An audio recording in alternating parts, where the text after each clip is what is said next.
Hello दोस्तों, आप सबका आपके YouTube channel S Y study point पर एक बार फिर स्वागत है। दोस्तों, आज हम आए हैं एक नए चैप्टर के साथ। ठीक है, हमने संधि को पढ़ लिया है।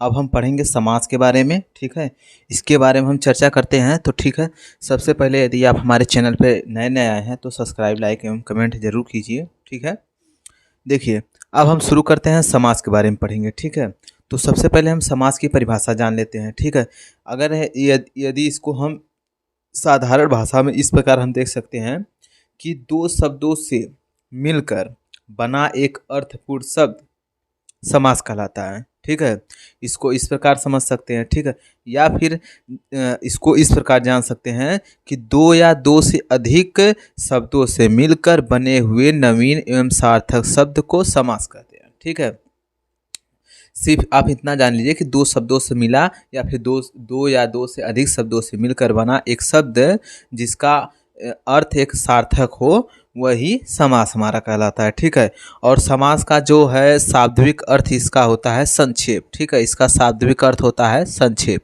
और इसका जो विलोम शब्द होता है वह व्यास होता है समास का। ठीक है, अब हम जानेंगे इसके बारे में। देखिए, नोट करके लिखेंगे आप। सामासिक शब्द क्या होता है? सामासिक शब्द या फिर समस्त पद। ठीक है, इसको जानेंगे तो देखिए क्या होता है कि दो शब्दों को एक साथ जोड़कर अर्थपूर्ण शब्द ही समस्त पद कहलाता है। जो हमारा समासिक शब्द होता है, हम दो शब्दों को एक साथ जोड़कर, जैसे में आप कर्म भूमि ले सकते हैं। ठीक है, ये हमारे दो शब्द हो गए, मतलब कर्म एक हो गया और एक भूमि हो गई। यह दोनों शब्द जोड़ने पर इसका एक सार्थक अर्थ निकलता है, एक अर्थपूर्ण निकलता है। ठीक है, अर्थ इसका निकलता है, यही हमारा सामासिक या समस्त पद होता है। ठीक है, और अब हम जानेंगे, देखिए हमारा समास विग्रह क्या होता है। सामासिक शब्द यानी जो हमारा ये समस्त पद है, जो हमने आपको बताया, पद जो होता है उसको तोड़ना ही हमारा समास विग्रह कहलाता है। जैसे में आप ले लीजिए, यदि चार रास्ते हैं, ठीक है, चार रास्तों का समूह हो जाता है, जब इसको तोड़ेंगे तो ये अलग अलग हो जाएगा। ठीक है, तो यह हमारा समास विग्रह का होता है। और पूर्व पद क्या होता है, इसको जानेंगे तो देखिए इसमें क्या मिलता है हमें कि सामासिक शब्द का पहला पद। देखिए, जैसे में आप समझ लीजिए, हम इसको इस प्रकार समझ सकते हैं। जैसे में यह देखिए समासिक शब्द का पहला पद, आप ले लीजिए, एक उदाहरण हम ले सकते हैं।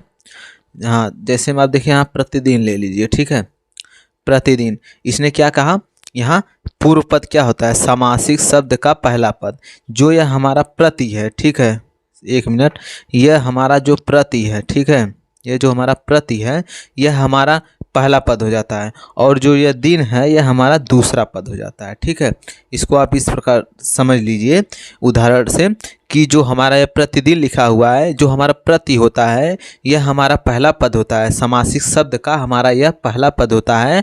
ठीक है, यानी पहला शब्द होता है, और यह उत्तर पद होता है। ठीक है, जो यह है यह पूर्व पद है और यह उत्तर पद है। ठीक है, यह पूर्व पद हो जाता है, यह उत्तर पद हो जाता है।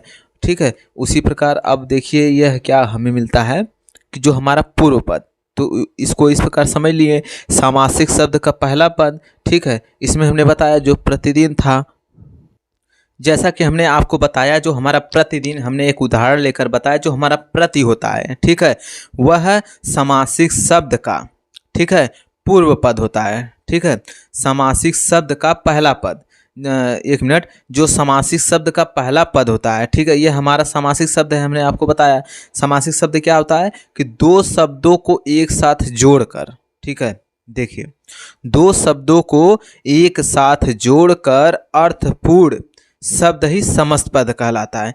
उदाहरण में आप ले लीजिए प्रतिदिन। ठीक है, उदाहरण में यदि आप प्रतिदिन लेते हैं, जो हमारा समासिक शब्द हो जाता है। ठीक है, अब इसका समास विग्रह, ठीक है, समास विग्रह आप देखेंगे तो इसका क्या है, सामासिक पद जो होता है उसको तोड़ना ही समास विग्रह कहलाता है।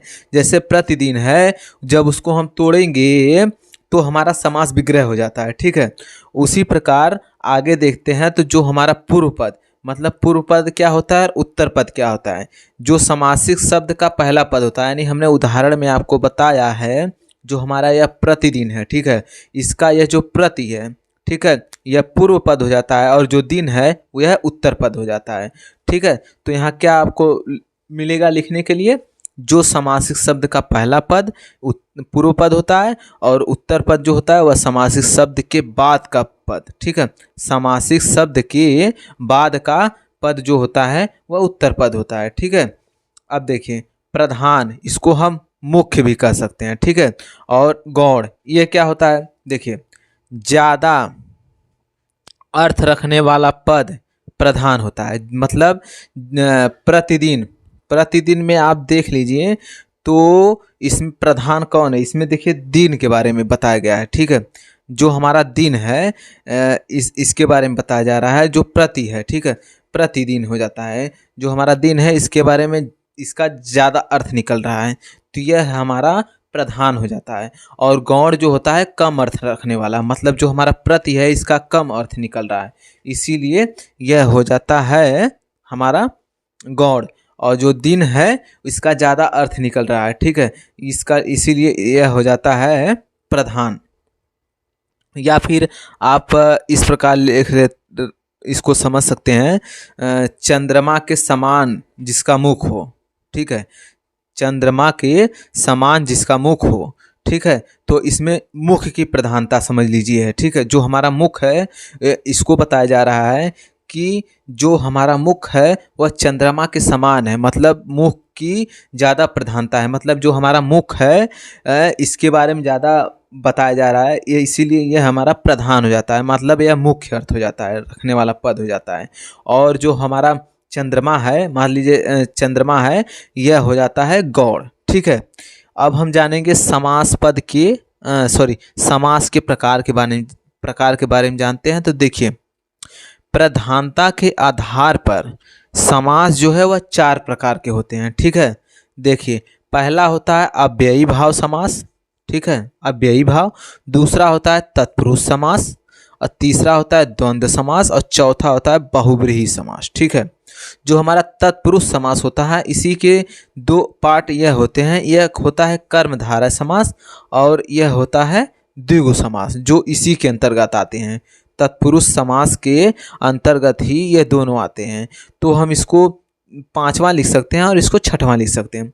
यदि आपसे क्वेश्चन में पूछता है समास कितने प्रकार के होते हैं और आपको ऑप्शन में मिल जाता है 4 और 6, ठीक है, 2 और 8, यदि आपको ऑप्शन में 4 और 6 दोनों मिलते हैं तो उसमें आप 6 ही लगाएंगे। ठीक है, देखिए इसमें जो अव्ययी भाव समास होता है इसका जो पूर्व पद होता है, हमने आपको बताया पूर्व पद जो होता है वह प्रधान होता है। ठीक है, और जो तत्पुरुष समास होता है उसका उत्तर पद प्रधान होता है। हमने उदाहरण में आपको बताया प्रतिदिन। ठीक है, प्रतिदिन में पूर्व पद जो है वह हमारा प्रति है और जो दिन है वह हमारा उत्तर पद है। तो अव्ययी भाव समास में हमारा पूर्व पद, ठीक है, पूर्व पद हमारा प्रधान हो जाता है और तत्पुरुष समास में हमारा उत्तर पद, यानी पूर्व पद जो मिलता है, मतलब ये प्रति के बाद जो दिन शब्द आता है वह हमारा तत्पुरुष समास में आता है। ठीक है, इसकी पद प्रधान होता है। और द्वंद्व समास में दोनों पद प्रधान होते हैं। जैसे में आप उदाहरण में ले सकते हैं, द्वंद्व समास का हो जाएगा पल पल ले लीजिए। ठीक है, पल पल आप इसको ले सकते हैं आराम से, पल पल लेंगे तो यह हमारा द्वंद्व समास का उदाहरण हो जाता है। ठीक है, इसमें दोनों पद प्रधान होते हैं। ठीक है, और बहुब्रीहि लीजिए, बहुब्रीहि समास क्या होता है, दोनों पद अप्रधान होते हैं। ठीक है, बहुब्रीहि समास में होता है जो हमारा दोनों पद होता है वह अप्रधान होता है, इसमें जो जिसकी प्रधानता होती है वह तीसरा पद होता है। ठीक है, तीसरा पद इसमें प्रधान होता है। और ठीक है, अब हम कर्मधारय समास के बारे में जानेंगे। तो देखिए कर्मधारय समास के बारे में जानते हैं तो इसका उत्तर पद प्रधान होता है। देखिए तत्पुरुष के अंतर्गत ही आता है, तत्पुरुष समास के अंतर्गत ही कर्मधारय समास आता है, तो इसका भी वही होगा, उत्तर पद प्रधान इसमें होता है और द्विगु समास में भी उत्तर पद प्रधान होता है। ठीक है, अब हम आपको बताएंगे अपने अगले वीडियो में अव्ययी भाव समास के बारे में, हम अगले वीडियो में पढ़ेंगे। ठीक है, यदि आपको वीडियो पसंद आए तो सब्सक्राइब, लाइक एवं कमेंट ज़्यादा से ज़्यादा शेयर कीजिए और आप हमारे साथ जुड़िए। हम आपको एक नया वीडियो रोज़ लेकर आएंगे और अच्छी तरह बताने की पूरी कोशिश करेंगे, ठीक है। अब हम आपको अपने अगले वीडियो में बताएंगे, अव्ययी भाव समास के बारे में पढ़ेंगे और तत्पुरुष समास के बारे में पढ़ेंगे और तत्पुरुष के कितने प्रकार होते हैं इसके बारे में हम पढ़ेंगे, ठीक है, अपने अगले वीडियो में। तब तक के लिए धन्यवाद।